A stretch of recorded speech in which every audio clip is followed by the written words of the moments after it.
എല്ലാം എന്താ കുറേയൊക്കെ നന്നായിട്ട് പടന്നു കയറുന്നുണ്ട്. നമ്മൾ പിന്നെ ചൂടായതുകൊണ്ട് എല്ലാം ഒന്നും കിട്ടത്തില്ലെന്ന് വിചാരിച്ചെങ്കിലും ഒരുവിധം കുഴപ്പമില്ല. 1-2 വൈറസ് വന്നുള്ളൂ. അത് ഞാൻ പിഴുതപ്പോഴേ കത്തിച്ച് കളഞ്ഞ്. അപ്പം ബാക്കിയുള്ളത് ഇതിനകത്ത് വലിയ കുഴപ്പമൊന്നും ഇല്ലാതെ പടന്ന് കയറുന്നുണ്ട്. കുറച്ച് അത് 2 ട്രിപ്പായിട്ടാണ് ഇട്ടത്. ആദ്യമേ ഒരു സാധനം ഇട്ടു, അതിനകത്ത് കുറേ ഇടയ്ക്ക് വെച്ചിട്ട് അല്ലാതെ ഉരുകി പോയിട്ടുണ്ടായിരുന്നു. അപ്പോൾ അതിൻ്റെ ഒട്ടി തന്നെ വേറെ ഇട്ട് കൊടുത്തിട്ടുണ്ട്. അത് പന്തരം കയറിയിട്ടില്ല. അപ്പോൾ ഫസ്റ്റ് ഇട്ടതും പന്തലിലോട്ട് കയറിയിട്ടുണ്ട്. പൂവൊക്കെ വരാൻ തുടങ്ങിയിട്ടുണ്ട്. അപ്പോൾ അതിനകത്ത് കായകൾ വരാൻ തുടങ്ങിയിട്ടുണ്ട്. ഇതാ കാണാൻ പറ്റുന്നുണ്ടോ? കാണാമോ? ഇച്ചിരി കൊണ്ട് നീങ്ങിക്കുക. അപ്പോൾ കായ്കളൊക്കെ വരാൻ തുടങ്ങിയിട്ടുണ്ട്. അപ്പോൾ ഇനി അടുത്ത പ്രശ്നം എന്ന് പറഞ്ഞു കഴിഞ്ഞാൽ കായ്ച്ചയാണ്. അപ്പോൾ ഇനി പാവയ്ക്ക വീഴാൻ തുടങ്ങുമ്പം കായ്ച്ച എത്തുമല്ലോ. അപ്പോൾ നമുക്ക് കായ്ച്ചയ്ക്ക് ചെയ്യാൻ പറ്റും, നമ്മൾ കെണി വെക്കുകയാണ്. അപ്പോൾ ആദ്യമേ തന്നെ കെണി വെക്കണമായിരുന്നു. ഞാനിതൊരു കെണി വെച്ചില്ല. റമോൺ കെണികൾ തൂക്കിയിടുകയാണ് ചെയ്യുന്നത്. അപ്പോഴാണ് ഇനിയിപ്പം ഈച്ച കുത്താതിരിക്കാൻ നമുക്ക് ഇപ്പോൾ കെണി ഇട്ടില്ല. നമുക്ക് ഈച്ച കുത്താതിരിക്കാൻ എന്താ ചെയ്യേണ്ടതെന്ന് നോക്കാവേ. അപ്പം നമുക്ക് ഇനി എങ്ങനെയാണ് കവറിടുന്നതെന്ന് നോക്കാം കേട്ടോ. അപ്പോൾ നമ്മുടെ രാവിലെ ഈ പാവൽ പൂത്ത് കഴിഞ്ഞ പാവല കണ്ടോ, പൂ വിരിഞ്ഞ പാവലാണിത് രാവിലെ, ഇതുണ്ടോ. അപ്പോൾ ഈ പൂ വിരിഞ്ഞ പാവൽ നമ്മൾ വൈകുന്നേരമായി, ഇപ്പോൾ ഞാൻ വൈകുന്നേരമായിട്ടുണ്ട്. അപ്പോൾ ഈ വൈകുന്നേരം ആകുമ്പോൾ തന്നെ ഈ പൂവ് നമ്മൾ കവറിടണം. ഇനി ഈ പൂ വിരിഞ്ഞെന്ന് വെച്ചാൽ എല്ലാ പൂവിനും കവറിടാൻ പറ്റത്തില്ല. അപ്പം പൂവും ആൺപൂവും പെൺപൂവും അറിയാൻ വയ്യാത്ത ആരെങ്കിലും ഉണ്ടെങ്കിൽ നമുക്ക് പറഞ്ഞു തരാം. അപ്പോൾ ആൺപൂ എന്ന് പറഞ്ഞു കഴിഞ്ഞാൽ സാധാരണ ഇതേപോലെ തന്നെ, ഇതിനകത്ത് പ്രത്യേകിച്ച് കാകളൊന്നും ഇല്ല, സാധാ വിരിയുന്ന പൂവാണ് ആൺപൂവ്. പെൺപൂ എന്ന് പറയുന്നതാണ് ഇതാ. ഈ പെൺപൂവിന് ആദ്യമേ ഒരു കാ കാണും, അതിൻ്റെ തുഞ്ചത്തായിരിക്കും പൂ ഉണ്ടായിരിക്കുന്നത്.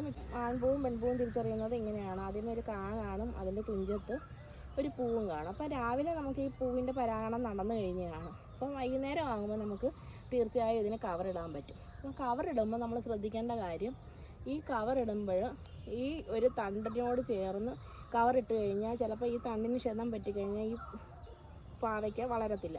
അപ്പോൾ ഈ തണ്ടിനകത്ത് തട്ടാതെ തന്നെ അകത്തോട്ട് കയറ്റി നമുക്ക് കവറിടാൻ പറ്റും. ഇപ്പോൾ ഇങ്ങനെ താഴെ നിൽക്കുന്നത് കൊണ്ടാണ്, ഈ ഒരു ഭാഗത്ത് നിൽക്കുന്നത് കൊണ്ടാണ് നമുക്ക് അങ്ങനെ ഒരു ബുദ്ധിമുട്ട് വരുന്നത്. അപ്പം നമുക്ക് ഈ ഒരു പാവയ്ക്ക വേണമെന്നുണ്ടെങ്കിൽ കട്ട് ചെയ്ത് കളയാം. കാരണം ഇതിൻ്റെ ആവശ്യമില്ല, കാരണം ഇത് പടന്ന് കയറിയില്ല. അതുകൊണ്ട് നമുക്ക് വേണമെന്നുണ്ടെങ്കിൽ ആ ഒരു കായം കട്ട് ചെയ്ത് കളയാം. അതേപോലെ തന്നെ ഇതേപോലെ കാണുന്ന ഇലകൾ മൊത്തം നമുക്ക് കട്ട് ചെയ്ത് കളയാം. ഇങ്ങനെയുള്ള ഇലകൾ കട്ട് ചെയ്ത് കളയാനുള്ള കാരണം എന്താണെന്ന് നമുക്ക് നോക്കാം. എന്താ ഇനിയുണ്ടോ മനെ? ഇത് ഈ ഇലയിലോട്ട് കാണിച്ചു. അപ്പോൾ അതാ ഈ ഇല കണ്ടോ. അപ്പോൾ ഈ ഇലയ്ക്കകത്ത് ഒരുവിധം കീടങ്ങളൊക്കെ കയറി ആക്രമിക്കാൻ തുടങ്ങിയ ഇലകളാണ്. അപ്പം നമ്മൾ ആദ്യം തന്നെ ഈ ഇലകൾ നമ്മൾ കട്ട് ചെയ്ത് കളയുകയാണെന്നുണ്ടെങ്കിൽ, ആദ്യമേ നമ്മൾ ഈ ഇലകൾ കട്ട് ചെയ്ത് കളയുകയാണെന്നുണ്ടെങ്കിൽ ഇതിനകത്ത് കീടങ്ങൾ കയറത്തില്ല. നമ്മൾ ഈ ചെവിട്ടിൽ നിന്ന് വരുന്ന ഇലകളിൽ കൂടിയാണ് കൂടുതൽ കീടങ്ങൾ നമ്മൾ അകത്തോട്ട് പോകുന്നത്. അതേപോലെ തന്നെ ഈ സൈഡിൽ നിന്ന് വരുന്ന ബ്രാഞ്ചസ് നമ്മൾ കട്ട് ചെയ്ത് കളയും. കണ്ടോ, കട്ട് ചെയ്ത് കളഞ്ഞ് ഇലകളൊക്കെ നമ്മൾ ഒരുവിധം കട്ട് ചെയ്ത് കളയുകയാണ് ചെയ്യുന്നത്. നമ്മളിവിടം വരെയൊക്കെ ഉള്ള ഇലകൾ നമുക്ക് കട്ട് ചെയ്ത് കളയാം. ഈ 12 ഈ ഭാഗം വരെയുള്ള ഇലകൾ നമുക്ക് കട്ട് ചെയ്ത് കളയാം. എന്താ ഇതേപോലെ ഈ പന്തലയിലോട്ട് കയറി കഴിഞ്ഞ് കഴിഞ്ഞാൽ പിന്നെ നമുക്ക് ഈ കായ്കൾക്ക് ഇതേപോലെ കവറിടുന്നതിന് പാടില്ല. കാരണം നമ്മൾ കായകൾക്ക് പിന്നെ കവറിടുമ്പോൾ ഇതേപോലെ ഈ നെറ്റിനകത്തൂടെ നമുക്ക് കൊളുത്തിക്കൊണ്ട് കവറിട്ട് കൊടുക്കുകയാണെന്നുണ്ടെങ്കിൽ ഈ കായ്കൾക്ക് ക്ഷേതം ഏക്കത്തില്ല. അതേപോലെ ഈ കായയുടെ തുഞ്ചത്താണ് ഈ കവറിടുന്നതെന്നുണ്ടെങ്കിൽ കിടന്ന് കറങ്ങും. നമ്മൾ കാറ്റ് കൊള്ളുമ്പോൾ ഈ കവർ കിടന്ന് കറങ്ങുമ്പോൾ അതിൻ്റെ തണ്ടിന് ക്ഷതം ഏറ്റിട്ട് ആ പിന്നെ വളർന്നു വരത്തില്ല.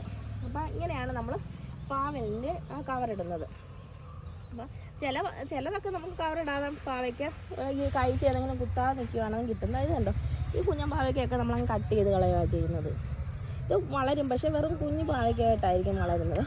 നമ്മൾ കൂടുതലും ഇങ്ങനെയുള്ള പാവയ്ക്കൊക്കെ കട്ട് ചെയ്ത് കളയുകയാണെന്നുണ്ടെങ്കിൽ മുകളിലോട്ട് പടന്ന ശേഷമായിരിക്കും കാ പിടിക്കുന്നതായിരിക്കും കുറച്ചുകൂടെ നല്ലത്. എന്നാൽ ഇതേപോലെ തന്നെ ഇതിൻ്റെയൊക്കെ ബ്രാഞ്ചസ് നമുക്കിങ്ങനെ കട്ട് ചെയ്ത് കളയാം.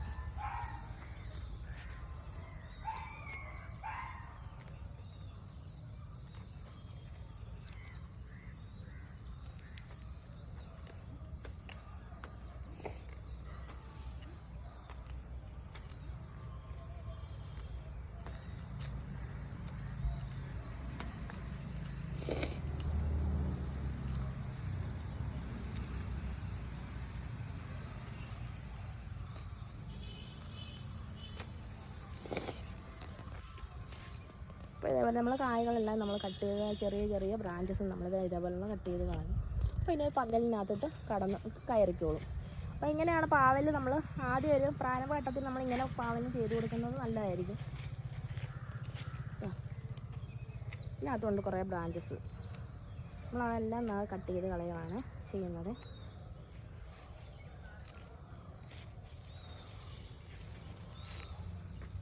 പാവലിനെന്ന് പറഞ്ഞു കഴിഞ്ഞാൽ നമ്മൾ ആദ്യമേ ഈ ഒരു മെനക്കേട് ആദ്യമേ ചെയ്യുന്ന മെനക്കേടുള്ളൂ. പയറാണെങ്കിൽ അങ്ങനെയല്ല, നമ്മൾ സൈഡ് ബ്രാഞ്ച് വരുന്നതനുസരിച്ച് നമ്മളത് പന്തലിലോട്ട് കയറ്റി കൊടുക്കണം.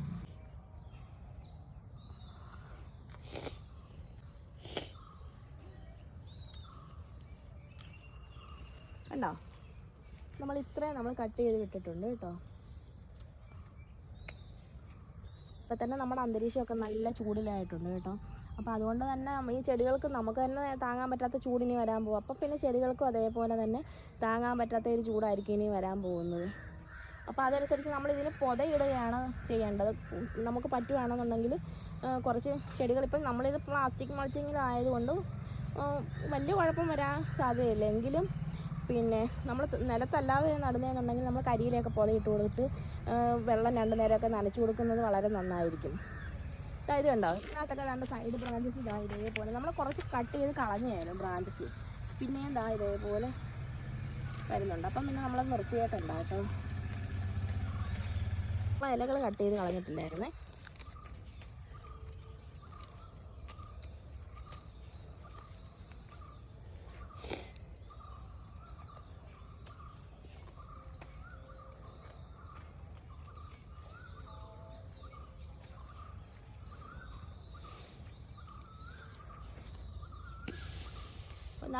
നമ്മൾ ആ സൈഡിലെ ബ്രാഞ്ചസ് കട്ട് ചെയ്തപ്പോൾ തന്നെ ഇത് നന്നായിട്ട് പടർന്ന് കയറാൻ തുടങ്ങിയിട്ടുണ്ട്. അപ്പോൾ ഇനി ഇതിനകത്ത് ഉടനെ തന്നെ കായകൾ വരും. പടർന്ന് കയറി വള്ളി വീശുമ്പോഴത്തേക്ക് തന്നെ ഇനി നിറച്ച് കായകൾ പിടിക്കും. അപ്പോൾ നമുക്ക് അതേപോലെ നല്ലൊരു കായൊക്കെ വീഴാൻ തുടങ്ങിയിട്ടുണ്ട്. പക്ഷേ ഇതുവരെ കവർ ഇട്ടിട്ടില്ല. എനിക്ക് തോന്നുന്നത് ഈച്ച കുത്തിയിട്ടുണ്ടെന്നാണ്. ഈ ഒരു പരുവമൊക്കെ കവറിടുന്ന പരുവം കഴിഞ്ഞു കേട്ടോ. നമ്മൾ ആ കാണിച്ച ഒരു സ്റ്റേജിലാണ് കവർ ഇടുന്നതെന്നുണ്ടെങ്കിൽ നമുക്ക് ഒരു കായകൾ പോലും നമുക്ക് പോവാതെ കിട്ടും. പക്ഷേ നമ്മൾ കവറിടുമ്പോൾ ശ്രദ്ധിക്കേണ്ടത് ഈ ഒരു തണ്ട് അനങ്ങാതെ, ഈ തണ്ടിനകത്ത് മുട്ടാതെ നമ്മൾ കവറിടാൻ ശ്രദ്ധിക്കണം. അല്ലെന്നുണ്ടെങ്കിൽ ഇപ്പം ഇവിടെയാണ് നമ്മൾ കവറിടുന്നതെന്ന് വിചാരിച്ചു, അപ്പോൾ ഈ കാറ്റടിക്കുന്ന ഉടനെ ഈ കവർ കിടന്നിങ്ങനെ കറങ്ങുമ്പോഴത്തേക്കിന് എന്ത് പറ്റും, നമ്മൾ ഈ ചെടിയുടെ തണ്ടിന് ക്ഷതമേറ്റിട്ട് ഈ വളരത്തില്ല, അതങ്ങ് നശിച്ചു പോകും. അപ്പോൾ ചിലർ പറയും നമ്മൾ കവറിട്ട് അന്നേരം തന്നെ കവറിട്ടതാണ് പക്ഷേ കിട്ടുന്നില്ല എന്ന് പറയും. പക്ഷേ ഇതിൻ്റെ കാരണം ഇതാണ്, ഈ കവർ കിടന്ന് അനങ്ങുമ്പോൾ ഇതിൻ്റെ തണ്ട് അനങ്ങും. അങ്ങനെ ഈ കായ ഫലമാവാതെ നമുക്ക് ഫലമായി കിട്ടത്തില്ല. അപ്പോൾ ഇത്രയാണ് നമ്മൾ പാവലിൻ്റെ. അപ്പോൾ നമുക്കിനി ഇതിൻ്റെ വളപ്രയോഗങ്ങൾ എന്താണെന്ന് വെച്ച് കഴിഞ്ഞാൽ നമ്മളിനി ആഴ്ചയിൽ ഇനിയും ചെയ്യാൻ പോകുന്നത് നമ്മൾ പിണ്ണാക്ക് വളങ്ങൾ കലക്കി നേർപ്പിച്ച് ഒഴിച്ചു കൊടുക്കുകയാണ് ചെയ്യുന്നത്. നമ്മൾ കപ്പലിൻ്റെ പിണ്ണാക്ക് ഏറ്റവും നല്ലൊരു വളമാണ്.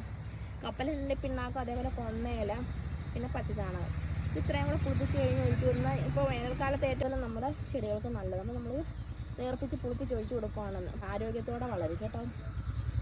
ഓക്കെ.